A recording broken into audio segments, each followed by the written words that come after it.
Football মাঠে খেলোয়াড়দের যেমন কিংবদন্তি আছে, তেমনি রেফারিং জগতে আছে আরও এক অবিস্মরণীয় নাম, পিয়েরলুইজি কলিনা। কঠোর ব্যক্তিত্ব, নির্ভুল সিদ্ধান্ত আর অটল কর্তৃত্ব দিয়ে তিনি হয়ে উঠেছিলেন বিশ্বের সবচেয়ে সম্মানিত রেফারিদের মধ্যে একজন।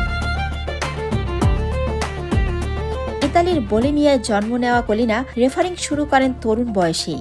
ধাপে ধাপে ইতালিয়ান লিগ পেরিয়ে পৌঁছে যান আন্তর্জাতিক অঙ্গনে।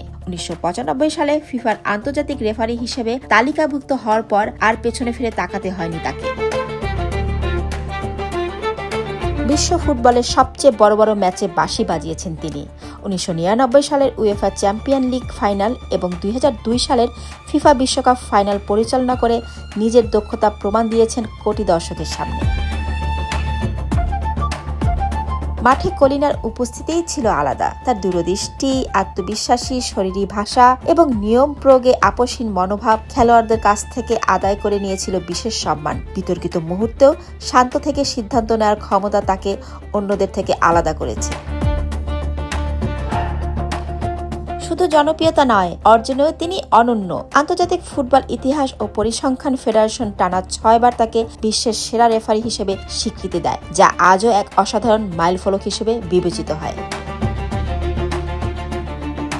2005 সালে রেফারিং ক্যারিয়ারের ইতি টানলেও ফুটবল থেকে দূরে সরে যাননি কলিনা। পরবর্তীতে ফিফা উয়েফার রেফারিং উন্নয়ন কার্যক্রমে গুরুত্বপূর্ণ ভূমিকা পালন করেন এবং আধুনিক রেফারিং ব্যবস্থার বিকাশে অবদান রেখে চলছেন।